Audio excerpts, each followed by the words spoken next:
Brought to you from Melbourne, Australia, this is the Badminton Podcast, a community for badminton players by badminton players, where we talk badminton, celebrate local heroes, interview players from all walks of life, and push you to grow as a player and a person. Introducing your hosts, Jeff and Henry. Hello, everyone out there in the badminton world and in our badminton community. Also, for those who have just stumbled upon us, welcome to another episode of the Badminton Podcast, proudly sponsored by Volant. My name is Henry. And I'm Jeff. And we're the co-founders of Volant. We're here because we love badminton, and Volant is a brand that gives badminton players an alternative to the unsightly conventional badminton wear that you see normally, that you can wear instead to feel confident and stylish anywhere. In short, we make gear that makes you look good on and off the court. We're also here to bring the badminton community together so that we can share the love of the sport with everybody out there. So check us out, and you can shop at www.volantwear.com. Also on that website is plenty of free resources that can help with your game as well. And if you want to follow us, you can follow us via our social media handle at Volantwear, VOLANTWEAR. Today we have another female on our podcast, and I'll let Jeff introduce her. Thanks, Henry. So today we have Cindy Yuan.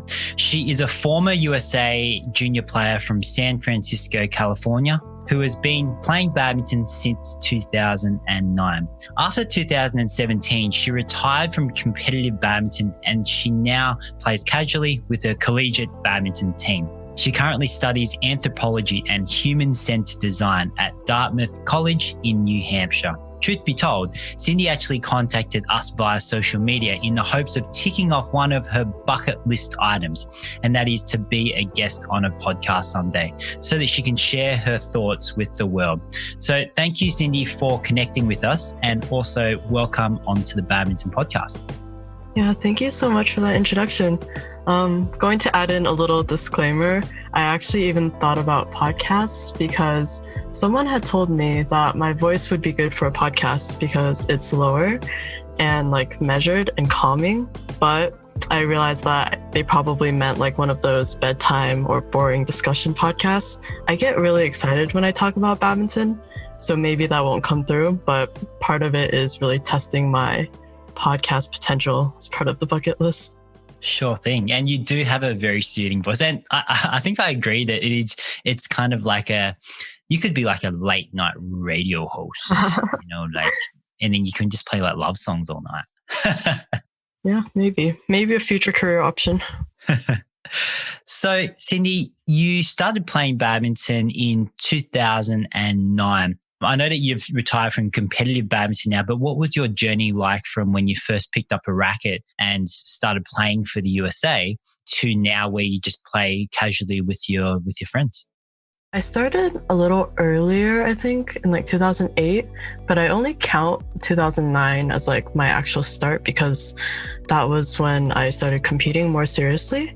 So in 2008, I think I was like 7-ish, and my parents at that point, as Asian parents do, were just throwing me into like all the extracurriculars they could think of. I'd always been kind of more into sports, like growing up. I think it might have been because everything my relatives ever gave me was like bright pink, but I really wanted to like just run around, play tag, kick the ball, fight. So yeah, they found another sport, and it was badminton this time. So I started playing at a local club. I think the first year or two, I wasn't that into it. It was mostly my mom going like, hey, you should do this. And I was at that point where I just did everything my parents wanted me to try. So that was 2008 for the most part. Oh, my mom also taught me in our backyard. Like our backyard had just enough space for a little court. And I remember she would take me outside, try to get me to serve. Wasn't very good at it, but she tried. So yeah, I started training with a pretty good coach, I would say, at United Badminton Club in Fremont, California. And I think the turning point came for me after my first few tournaments in 2008. At the very, very end, I played my first ever tournament in Los Angeles. It was really exciting. We got to travel for a tournament, you got to wear these little club uniforms. You got to play with a partner. I even got like a little consolation trophy for under 9, I think, girls doubles. So it was all really exciting. And it was also that excitement of like, hey, I could actually win. And I wasn't too bad. Like consolation still got a little trophy. And that's why I kept going. I think in 2009, we switched clubs from like the former coach into another coach. And so that time, I think I met a coach who really just changed the way that I thought and changed my entire approach to badminton. It was Coach Tong. And at this point, the badminton club was called Smash City in Milpitas, California. And she really she told me straight up, all right, you're kind of short. You're not very strong. You're not very fast. So I'm going to really need you to think. And at this point, I was terrified of all coaches. So I was also terrified of her. And I did like everything she told me to do. Tried my hardest to think. Wasn't that great at it at first. But, as I got better at it, badminton became really exciting for me, became a challenge. And I was also pretty competitive. So from 2010, 11, and then all the way up to like 2014 or 15, I was just training extremely hard, 6-7 days a week. And yeah, I really loved it. Going in high school, I started becoming interested in other things as well. I ran some cross country, track, got involved in school newspaper. And so I had less time for badminton. I still kept at junior badminton, and I think I did pretty well at tournaments. Still had like some junior national titles. Still got to go to junior Pan Ams, things like that. And then when I got to applying to college around that time, like up until then, I still had dreams of like, ooh, maybe going professional would be exciting. When I started applying to college, it was kind of rough because at that point, many of my peers had quit. It's really hard, as you guys probably know, to like play badminton competitively in countries where there's not that structure set up. It's super expensive, and people were like, let's focus on college. So a lot of people had completely stopped playing badminton. I didn't really have partner options if I was to go pro. And in my last 2 years, I really focused on doubles and mixed doubles much more than singles. So like I needed partners and I didn't have them. So I just decided, okay, I'll retire after, I think was it 2017 World Juniors, and then focus on college applications. If that goes well, let's go to college.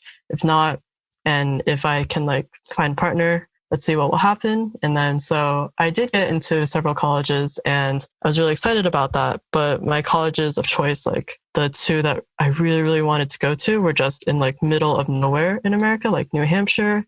There's no badminton there at all. Yeah, now I just kind of play casually, and that transition has been interesting. That's kind of like my badminton career at a glance. Yeah, wow. Sounds like a very interesting journey that you've been on, and you've achieved so much, Cindy.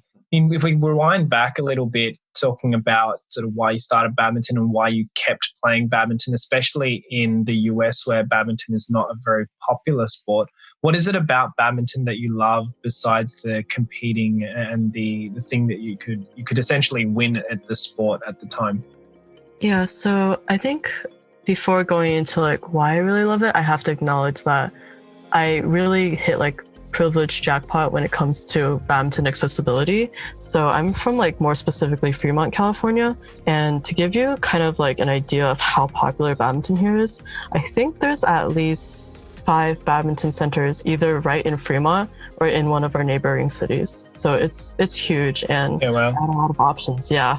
And I also went to like 90% Asian American high school. So badminton, people understood it, and it wasn't like I had to really prove anything. And that was really lucky of me as a badminton player.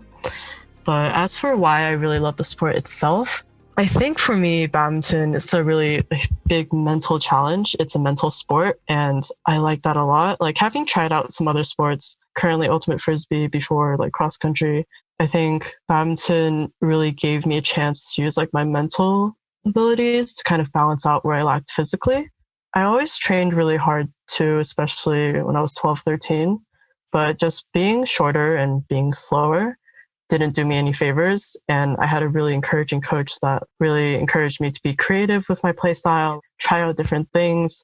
She really was like, yeah, go try out these random shots. Whenever I like accidentally came up with something new, she encouraged that. She never said like, oh, that's incorrect, don't do that. Or like, no one does that. She was like, that's super cool, give it a try, it'll confuse your opponents. So I got really into like the rhythm of analyzing badminton, like what kind of play style did I have? What kind of play style does my opponents have? This one shot, when should I do it? You know, like finding those moments. The mental game, the adrenaline that comes with it I think players from every level can appreciate that feeling of adrenaline and like the flow that you get when everything goes well in a badminton match. Mm-hmm. And once I experienced that, that was really addicting. It's like that feeling when you know everything that's about to happen. Even if you don't think you can get that bird, you get it every time. And like maybe you're not completely dominating, but it's just you feel in control. I don't know how to describe it perfectly, but that feeling is probably the biggest thing. So adrenaline feeling and mental game. It is adrenaline, but I think flow is such a good word because when you describe when you're playing well and yeah, like you said, you don't have to be winning by a lot. But I remember going through and playing some matches and just playing, and it becomes like my match point, for example, and I'll be thinking to myself, hey, I don't want this to end. Like I know that I need to win this match and I want to win this match, but I still want to keep playing for longer just because I'm in such a great flow. And now Cindy, when you talk about the coach basically getting you to express like your true self. So basically be more creative and try new shots. Can you give us an example of what that means? As in like what fancy shot or what creative shot did you play from where and in what situation? Do you remember? I think the best way to say it is that when she introduced the whole concept of thinking in badminton to me, I feel like that was really shocking because most coaches don't go to a 9-year-old and be like, hey, you need to use your brain. But that's what she did. And she was essentially like, before you even serve, I want you to think of like, what is the next shot that this person is going to do when you serve? And how is that going to change depending on your serve? And then what are you going to do back? And then what are they going to do back? If you haven't thought of these 3 steps, like don't even serve. And the thing was, she knew. I would just go play my game. And if I just played without thinking, she'd be like, you didn't think, right? And I would feel really guilty. But every time I did slow down and think about that, she'd be like, I saw you thinking. So that was kind of mind blowing for me. But the best thing that I can think of was when I was 13, I started drive serving.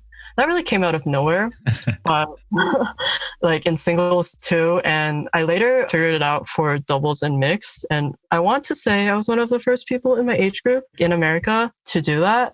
And it annoyed a lot of people because there was controversy over whether or not it was illegal.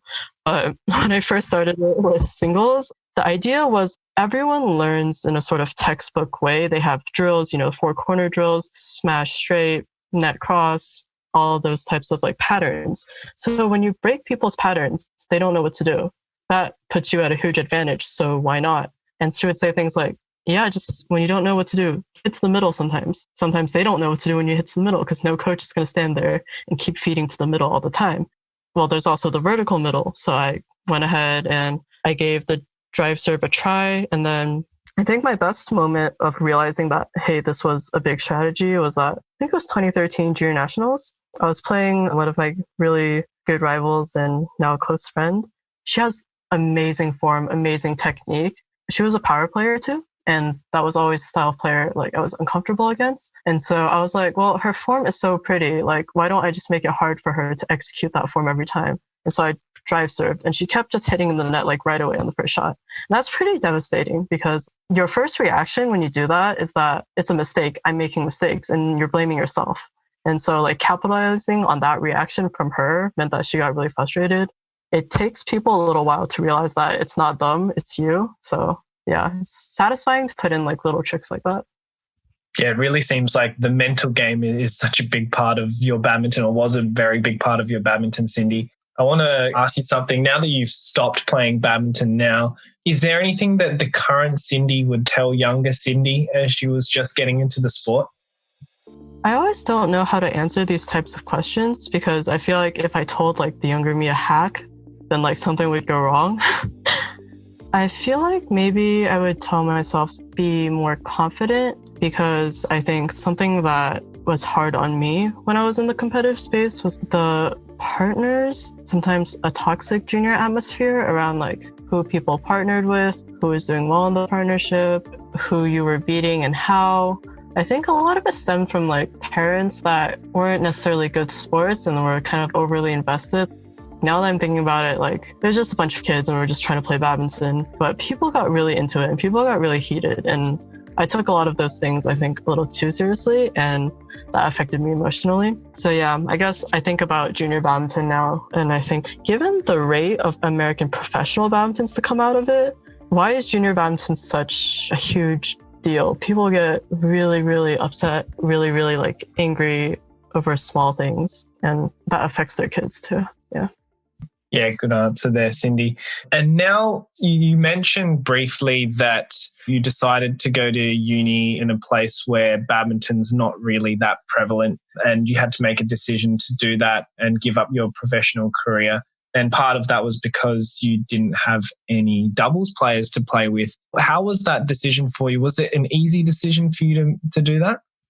It was really hard at the moment, but the more I thought about it, the more it made sense. I think a lot of my friends who are going pro now and at that time were thinking about it, the thing about them is that they really, really love badminton to the point where like they would be satisfied playing it for the rest of their lives. And I feel like while I love badminton a lot as well, and I could like talk about it for hours, as you might be able to tell, it's a little different. My big thing in high school and like my big weakness that also affected my badminton career is that I got really invested in different things really easily. Like I joined the school newspaper and I was like, wow, this is so cool. I want to like write stories, interview people, want to like make layouts on like Photoshop or something. And then I like joined cross country. I was like, wow, it's so cool. I get to like run together with a bunch of people as a team.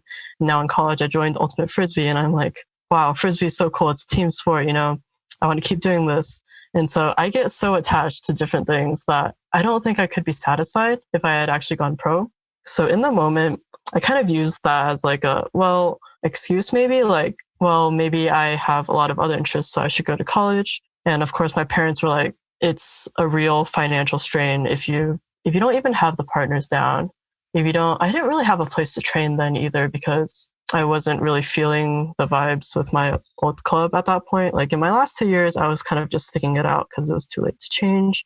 Yeah, there was just not a lot of immediate leeway I could see in the badminton path. And meanwhile, there was this like great school beyond my dream school maybe. And I was like, that's an opportunity. I should give it a shot. Yeah. Although like something that was hard is that a lot of times it felt like I trained 9 years or something and it was like I was giving up. So kind of dealing with that idea of have I failed to, you know, attain the full dream and kind of telling myself that it's okay to have this competitive badminton as an experience. Like just because you did junior badminton and trained really hard for 8 years doesn't mean that you had to go professional. Yeah. Yeah, I think that's a really good point in that if you do make a choice, sometimes you feel like you lose yourself or you lose that opportunity or something's gone to waste. But when you do look back, you can definitely see all the things that taught you what it was worth and how much fun and enjoyment you did have during that period of time as well, and the friendships that you made. Now, in terms of your choice to go and study, and I feel that that's a choice that a lot of badminton players have, especially when they're transitioning out of juniors. And you said it before when you said there's so much pressure around junior badminton, but not many people take it up in senior level or go professional. What do you think is the disconnect? Like, if there was something out there that could have helped you basically bridge that gap between junior and senior badminton, do you think you would have kept going with it? And if so, what do you think that bridge would be? What would be required for you to keep going onto a senior and professional level? Yeah, I think for this, I can only speak to America specifically. But for us, USA Badminton doesn't have much of a structure in this pipeline. I'm not completely sure.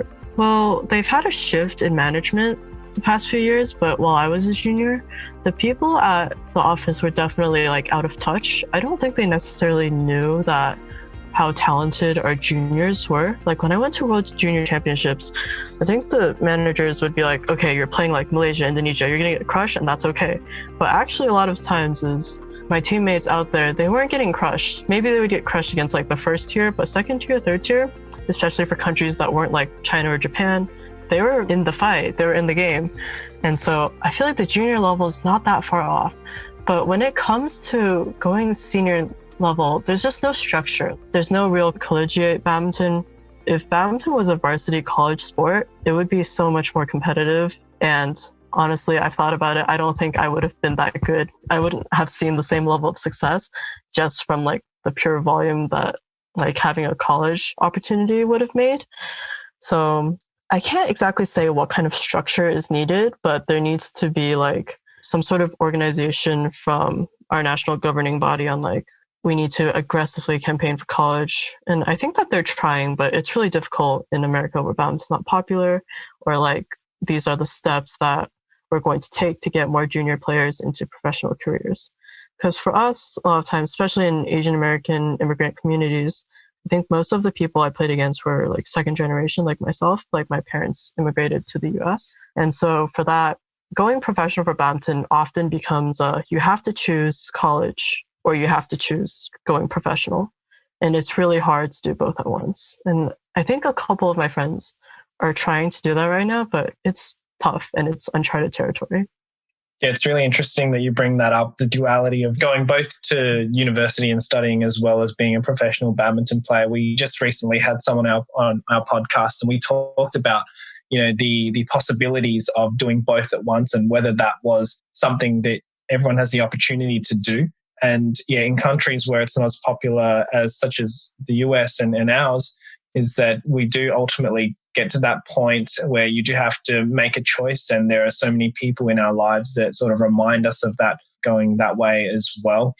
And Cindy, I know that you've gotten into Dartmouth College for Anthropology and Human-Centered Design. How does one get exposed to those topics during high school? Oh, yeah. I actually didn't get exposed to them during high school. My high school was a public high school that was focused on STEM curriculum. So it was very popular being in the Bay Area, being near Silicon Valley. Like CS was the it subject. I wasn't really a huge fan. And when I was in high school, I kind of knew that I wanted to try a bunch of different things. So I also pointedly looked for more liberal arts colleges, like private schools. And I applied to more liberal artsy type schools, smaller, could be undeclared than the average person at my high school. I was accepted to a couple of the bigger University of California schools, but when I applied there, I applied for more practical majors at public schools because I felt like the opportunities there were better for those types of majors. So I was like, well, I could study business econ at this UC, or I could go be undeclared and maybe try out some creative writing at Dartmouth. So I didn't really have that much exposure. I only picked up anthropology last fall. Yeah. Yeah, cool. It's good that you can get exposed to so many different things. Nice. You talked briefly about playing ultimate Frisbee at Dartmouth as well. So is that your only sport that you play now? Well, technically I'm playing 2 club sports. So ultimate Frisbee also isn't a varsity sport. So I'm playing club badminton and club ultimate. Yeah, both of them. I would say ultimate Frisbee takes up more time because it's team sport and the team at Dartmouth is competitive, which is what drew me to it. And is there anything that you've learned in badminton that has been transferable to Frisbee?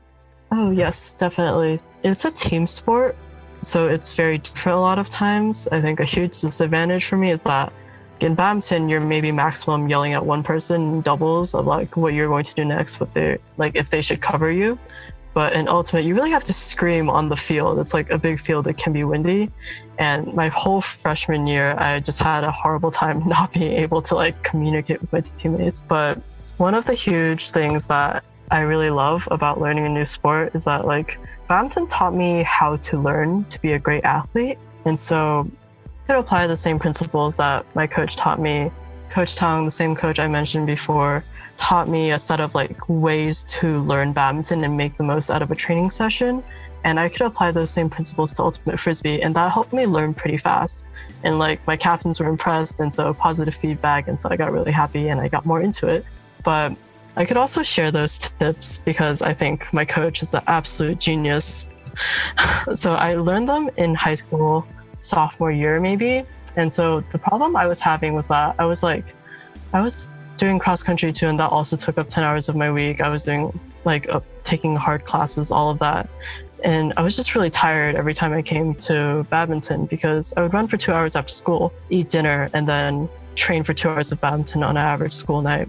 And so I was telling my coach about this. She was like, yeah, that's not very sustainable. So I want you to train smarter.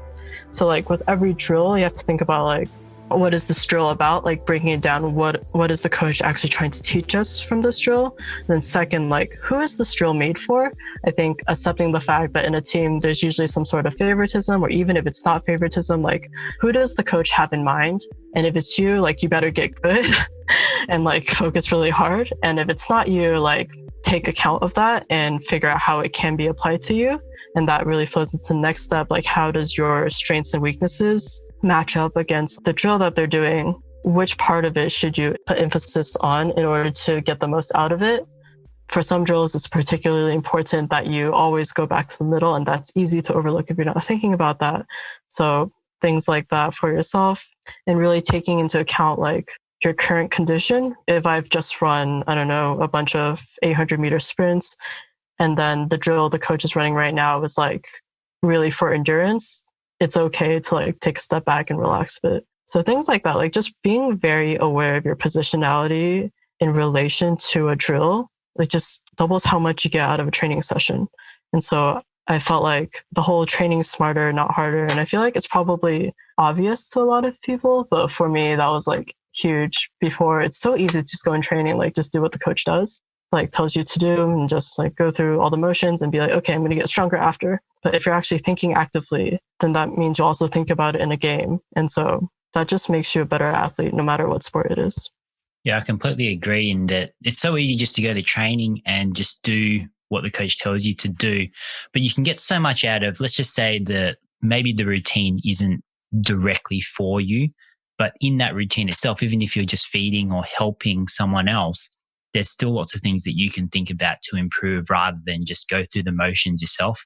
And a lot of the times when we went to training, we would be asking ourselves the question, or the coach would ask the question, what is the main thing you want to get out of training today? What's the main focus point? And just having that in your mind, it seems very simple. And like you said, Cindy, that most people probably know this, but it's just whether you actually do it or not on a consistent basis. Because if you do, then the focus in itself is going to help you improve regardless of what kind of training you're doing. And just having that extra bit of mind and being smart about it, like you said, is just so important, especially when you don't have much time, or let's just say you have limited energy because you are running for cross country beforehand. So in terms of the training for Ultimate Frisbee, what were the things that you felt you needed to be smart about in a team environment? Was there anything new that you learnt about yourself and the way that you train and you get better personally? Yeah, I think that in the beginning, a lot of what I struggled with was visualizing how it would all play on the field. Like the types of drills you would get, especially if you're practicing one specific motion or like one way to throw the disc, it's still like in pairs or one at a time. I really had to try really hard to visualize what it would look like on the field with 14 moving pieces. For Ultimate, it's like 7 players at a time from each field.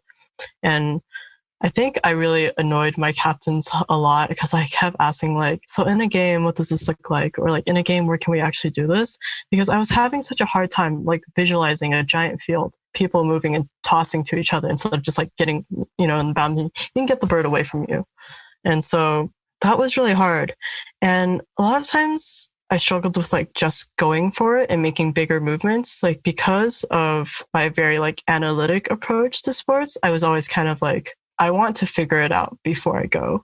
But in a team with a lot of moving pieces, you can't figure it out. And sometimes like you've just got to go. And so like making big body movements, like really trying to fake your defender off. If you see that no one's going to like receive the next Frisbee, even if it's not your turn, like just yell that you're filling it in and like go. Being brave and actually like not thinking during the game mode and like thinking enough in practice to the point where you can get to that was much harder in Frisbee. And I'm still working on it at this point. Like I've only played for 2 years, so far from understanding the game at this point.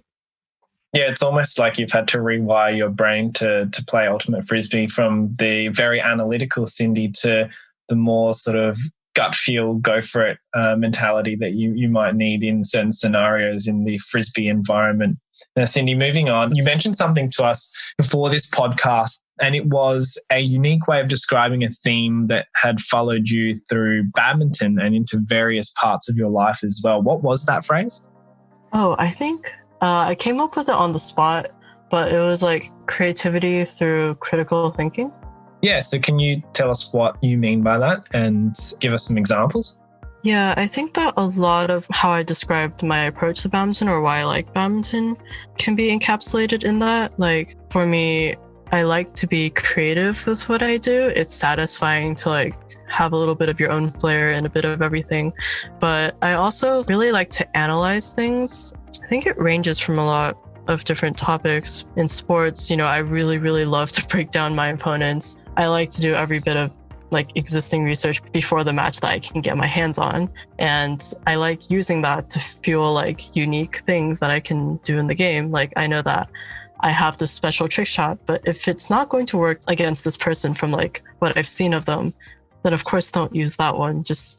But if I have this other thing that's like, oh, that's perfect for their weakness, it's extra satisfying because you've done it with intention. And I think like being very intentional about like what makes you unique, that's something that's satisfying for me.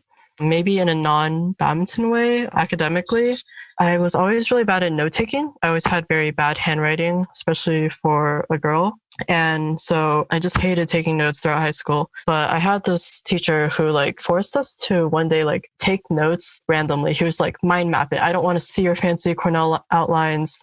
Just mind map things, use colors, circle it, draw little doodles. And I hated it at first. I thought I was like, what is this teacher doing? Like, I thought we were here to learn about government and econ, which we did not learn much of that in class, but this note-taking method more than makes up for it.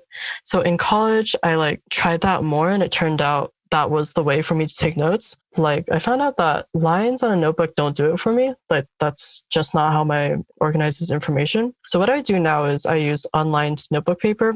I use one like very thin ink pen and I use a watercolor marker, usually like one fat end and one thin end.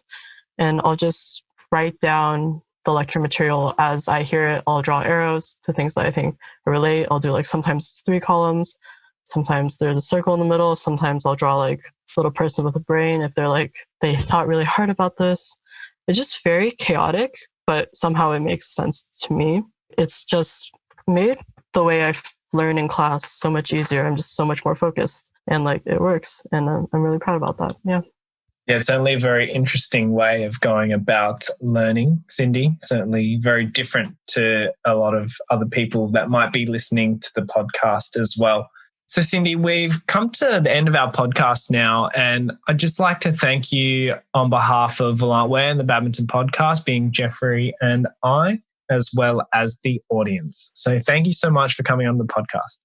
Yeah, thank you for having me. This is a really exciting experience. I'm really happy that I now know that this podcast exists. And on a side note, I did check out the Volant's website. I like the concept a lot because one thing that I was struggling with is that in California, when I go to play badminton, I don't want to wear my fancy like Team USA badminton clothes because I feel like people expect me to be good when actually I've spent a long time like not training properly and I'll be pretty bad. But in Korea, when I went there, everyone was like decked out in badminton gear. It was interesting to think about, and I really like the idea of having the flexible difference that you guys are doing with Volant wear. Thanks, Cindy. Really appreciate it. And for those of you who are listening and would like to get in touch or just have a game of badminton if they're in New Hampshire, how would they get in contact with you? So my email, which is probably best, is cyuan00@gmail.com. Yeah, if anyone out there happens to be in high school and is thinking about Dartmouth College, please check us out. Please apply. We really, really need badminton players. We'd love to have you. And if anyone, I guess, is hiring for a UI UX design intern, also please let me know. I'm in need of an internship after COVID has struck down my summer plans. So yeah. Great. So for those of you who are hiring, get in contact with Cindy. And for those of you who are interested in joining a collegiate badminton team when they go into Dartmouth College, then certainly get in contact with her as well. So on behalf of Volant and the Badminton Podcast, thank you again, Cindy, and thank you for those who are listening. If you did enjoy this episode, please share it with your friends, family, everyone who loves or doesn't love badminton, because I'm sure there's plenty of value that you can get out of the podcast. So get out there, train hard, play hard, have fun, and share your love of badminton so that we can show the world how incredible our sport is. Now, if you want to get in contact with us, so myself, Jeff, or Henry, you can contact us on social media. So that's Instagram, Facebook, YouTube, LinkedIn, TikTok, etc. Our handle is Volantwear, VOLANTWEAR, or on our website, www.volantwear.com. We're always really happy when we do receive feedback or suggestions or questions on any of the topics. So even if it's the podcast or any of our racket reviews or anything along those lines, we're more than happy to help and serve the badminton community because, we love the sport and we really want to grow the sport from the inside out. So thanks again, and we'll see you on the next episode. Thanks a lot, Cindy. Thanks. Bye. Bye. This podcast was brought to you by Volantwear, the most versatile badminton apparel you'll ever own.